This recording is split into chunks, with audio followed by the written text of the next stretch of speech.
ভাল দেখিছোঁ আমাৰ মিত্ৰজোঁটৰ প্ৰাৰ্থী জয়ন্ত বসুমতাৰী ডাঙৰীয়াই বহু ভোটৰ ব্যৱধানত জয়লাভ কৰিব।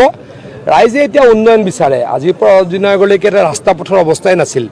প্ৰধানমন্ত্ৰী আৱাস যোজনা ঘৰ হওক, ইন্দিৰা আৱাস যোজনা ঘৰ হওক, টকাবিলাক গোটেই খাই দিছিলে। ইয়াতে চৰকাৰ এখন আছিল, সূতা কম্বলৰ অৰ্ডাৰ দিয়া চৰকাৰ আছিল। আপোনালোকে দেখিছিলে হাগ্ৰামা মহিলা ডাঙৰীয়াই তেখেতৰ পেডত অমুকক ইমান 100 কোটি টকা আঁঠুৱাৰ ঠিকা, সূতাৰ ঠিকা দিছিলে। সেইটো অসম্ভৱ কথা, কোনোৱে দিব নোৱাৰে। টেণ্ডাৰ হ'ব লাগে, ইভলিউশ্যন হ'ব লাগে, আৰু অফিচাৰেহে আমি মন্ত্ৰীয়ে বা CMে এপ্ৰুভেল দিব পাৰে, EMে এপ্ৰুভেল দিব পাৰে, অৰ্ডাৰ দিব নোৱাৰে। তেনেকুৱা জংঘল ৰাজ আছিলে, হত্যা হিংসাৰ মানুহ বলি হৈছিল। সেই পৰিৱেশ এতিয়া নাইকিয়া হৈ গ'ল।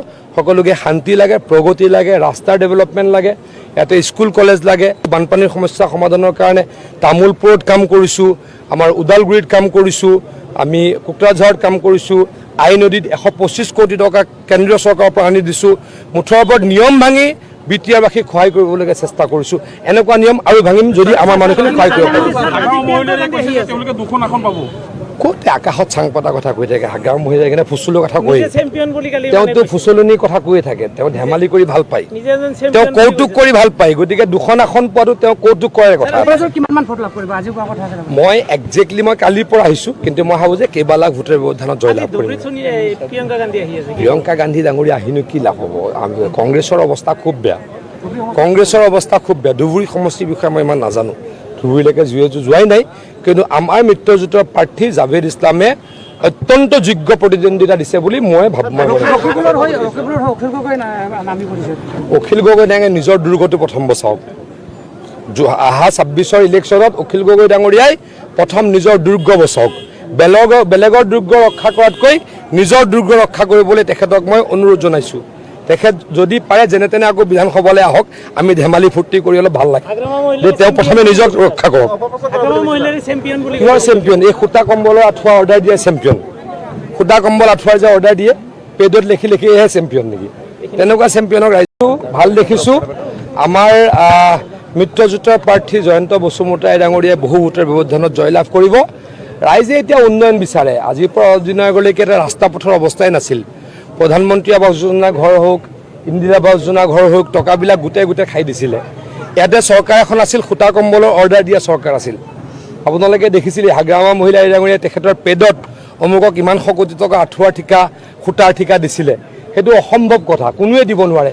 টেণ্ডাৰ হ'ব লাগে, ইভলিউশ্যন হ'ব লাগে, আৰু অফিচাৰেহে আমি মন্ত্ৰীয়ে বা CMে এপ্ৰুভেল দিব পাৰে, EMে এপ্ৰুভেল দিব পাৰে, অৰ্ডাৰ দিব নোৱাৰে। তেনেকুৱা জংঘল ৰাজ আছিলে, হত্যা হিংসাৰ মানুহ বলি হৈছিল। সেই পৰিৱেশ এতিয়া নাইকিয়া হৈ গ'ল। সকলোকে শান্তি লাগে, প্ৰগতি লাগে, ৰাস্তাৰ ডেভেলপমেণ্ট লাগে, ইয়াতে স্কুল কলেজ লাগে। বানপানীৰ সমস্যা সমাধানৰ কাৰণে তামোলপুৰত কাম কৰিছোঁ, আমাৰ ওদালগুৰিত কাম কৰিছোঁ, আমি কোকৰাঝাৰত কাম কৰিছোঁ, আই নদীত 125 কোটি টকা কেন্দ্ৰীয় চৰকাৰৰ পৰা আনি দিছোঁ। মুঠৰ ওপৰত নিয়ম ভাঙি বিটিআৰবাসীক সহায় কৰিবলৈকে চেষ্টা কৰিছোঁ। এনেকুৱা নিয়ম আৰু ভাঙিম যদি আমাৰ মানুহখিনিক সহায় কৰিব পাৰোঁ।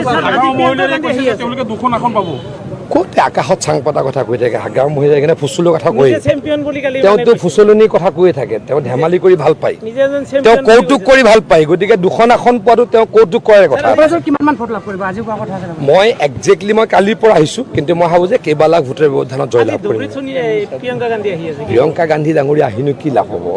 কংগ্ৰেছৰ অৱস্থা খুব বেয়া, কংগ্ৰেছৰ অৱস্থা খুব বেয়া। ধুবুৰী সমষ্টিৰ বিষয়ে মই ইমান নাজানো, ধুবুৰীলৈকে যোৱাই নাই।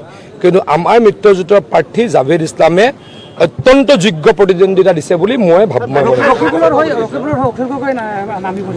অখিল গগৈ ডাঙৰীয়াই নিজৰ দুৰ্গটো প্ৰথম বচাওক।